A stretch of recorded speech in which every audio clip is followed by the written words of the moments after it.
வணக்கம் நண்பர்களே, welcome back to Movie Snacks. இன்றைக்கு நாம் பார்க்க போகிறது ஒரு இராட்டிக் த்ரில்லர் அல்லது ஒரு சைக்காலஜிக்கல் த்ரில்லர் அப்படின்னு சொல்லலாம். இராட்டிக் த்ரில்லர் நான் சொன்னது காரணம், சில பேர் கொஞ்சம் ஜாக்கிரதையாக ஓரமாக உட்கார்ந்து தனியாக பார்க்கலாம் அப்படிங்கிறதுக்காக. நிறைய எக்ஸ்பிளிசிட் சீன்ஸ் இல்லை அப்படிங்கிறது ஒரு பக்கம் இருந்தாலும் சில பேருக்கு கொஞ்சம் அசௌகரியமாக இருக்கும் அப்படிங்கிறது.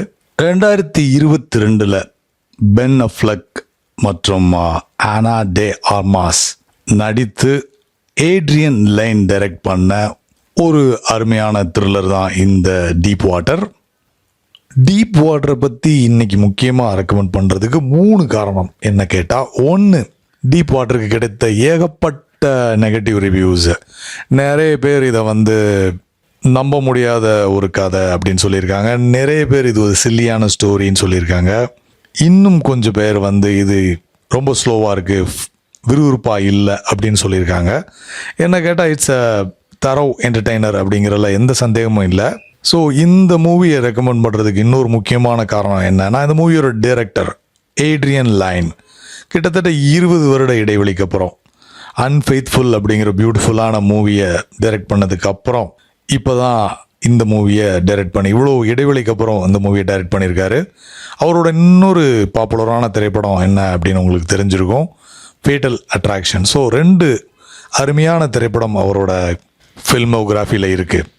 ஒரு வகையில் அவரை எராட்டிக் த்ரில்லர் ஸ்பெஷலிஸ்ட் கூட சொல்லலாம். ஆனால் மற்ற 2 திரைப்படமே அப்படி தான், லவ் ஸ்டோரிஸ்லாம் நம்பிக்கை இல்லாத ஆள் மாதிரி லாஸ்ட்டை பேஸ் பண்ணி தான் தலைவர் மூவி டைரக்ட் பண்ணுற மாதிரி இருக்குது. அதுவும் தவறான செக்ஷுவல் அப்பிடைட் வாழ்க்கையை சீரழிச்சிரும், அந்த மாதிரியான ஒரு கான்செப்டுக்கு சொந்தக்காரர் அப்படின்னு நினைக்கிறேன்.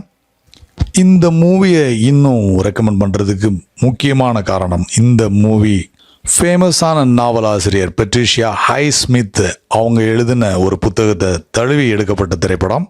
கிட்டத்தட்ட 22 நாவல்கள் மற்றும் சிறுகதைகள் எழுதியிருக்காங்க.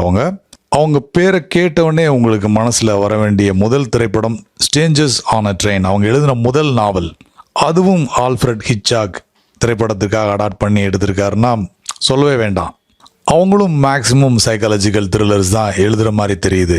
இப்போ கூட நெட்ஃப்ளிக்ஸில் த டேலண்டட் மிஸ்டர் ரிப்ளீஸ் பயங்கரமான வரவேற்போட நல்லாவே போயிட்டுருக்குன்னு சொல்லலாம். முடிஞ்சவங்க அதையும் பாருங்கள். அதற்கு ரிவ்யூ இன்னும் 2 வாரங்களில் போடலாம்.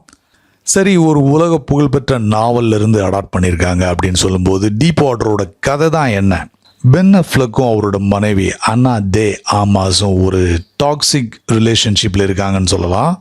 ஒரு ஃபெயில்டு மேரேஜ் அவங்களால பார்க்க முடியும், ஒரு டிஸ்ஃபங்க்ஷனல் ஃபேமிலியை பார்க்கலாம், ஒரு ஓப்பன் மேரேஜ். அது அவங்களோட குழந்தையின் நலன் கருதி ஒன்றா ஒரே வீட்டில் இருக்கலாம், டைவர்ஸ் பண்ணிக்காம அப்படிங்கிற ஒரு முடிவில் இருக்கிற மாதிரி நாம் எடுத்துக்கணும். அதனாலே என்னவோ அவர் பென் அஃப்லெக் யங் ஏஜில் ரிட்டையர்ட் ஆகி தன்னோட குழந்தைய கண்ணு கருத்துமாக பார்த்துக்கிறாரு, பள்ளிக்கூடம் கூட்டிகிட்டு போகிறாரு, குழந்தைக்கு தூங்கும்போது கதை சொல்கிறாரு, டைம் கிடைக்கிறப்போ மவுண்டன் ஹைக்கிங் போகிறாரு. மீதி இருக்க நேரங்களில் மனைவியோட நடவடிக்கைகளை கவனிக்க ஆரம்பிச்சிடாரு அவரே அறியாமல். இது ஓப்பன் மேரேஜ் அப்படிங்கிறத மறந்து போய், அதே மாதிரி அவரோட மனைவிக்கு முழு வேலை, பார்ட்டி, அப்புறம் லிக்கரை கையில் வச்சுக்கிட்டே இருக்கிறது, அப்புறம் பாய் ஃப்ரெண்ட்ஸை வீட்டுக்கே கூட்டிகிட்டு லூட்டி அடிக்கிறது, கணவன் வீட்டில் இருக்கார் அப்படிங்கிறதெல்லாம் தாண்டி மறந்தோ இல்லை வேணும்னு தான் அவரை வெறுப்பேற்றுறதுக்காக வீட்டிலே பல நேரேட் பண்ண முடியாத விஷயங்கள்லாம் நடக்கிற மாதிரி இருக்கும். ஸோ கணவனை வெறுப்பேற்றுற கேரக்டரை ரொம்ப அருமையாகவே அன்னா டே ஆமாஸ் பண்ணியிருக்காரு அப்படின்னு தான் சொல்லணும். கதை எங்கே சூடு பிடிக்குது, யாரெல்லாம் பென் அஃப்லெக்கோட மனைவியோட உறவில் இருக்காங்களோ ஒருத்தராக காணாமல் போகிற மாதிரியான காட்சிகள் நிறைய இருக்குது. அவர்களுக்கு என்ன ஆனது அப்படிங்கிறதா டீப் வாட்டரோட ஒரு லைன் கதை அப்படின்னு சொல்லிடலாம். ஸோ கண்டிப்பாக அடுத்து என்ன அப்படிங்கிறதுல மூவி கண்டிப்பாக வேகமாக நகருது அப்படிங்கிறதுல எந்த சந்தேகமும் இல்லை. அதுவும் பர்டிகுலராக கிளைமாக்ஸ், அந்த மலை காடுகளுக்கு நடுவில் பென் அஃப்லெக் சைக்கிளில் துரத்திட்டு வர மாதிரியான ஒரு காட்சி ரியலி நல்லாவே இருந்தது. 2 பக்கமும் மரங்கள் நிறைந்த ஒரு பகுதிக்குள்ள வேகமாக வர்ற சைக்கிள், அதுவும் பள்ளத்தை நோக்கி வருகிற சைக்கிள், ரொம்ப ஃபாஸ்ட்டாக படமாக்கி இருந்தாலும் மக்கள் என்னவோ மூவி ரொம்ப ஸ்லோ அப்படின்னு சொல்லி கம்ப்ளைண்ட் பண்ணியிருக்காங்க. என்ன நடக்குமோ அடுத்து அப்படிங்கிறது ஒரு பக்கம் இருந்தது. அந்த சீனில் நல்லாவே எடுத்திருந்தாங்க. ஸோ ஒரு வீக்கெண்டில் டைம் கிடச்சா கண்டிப்பாக ஒரு நல்ல டைம் பாஸ் தான் அந்த டீப் வாட்டர். அடுத்து ஒரு நல்ல திரைப்படத்தில் மீண்டும் உங்களை சந்திக்கிறேன். until then, take care, bye.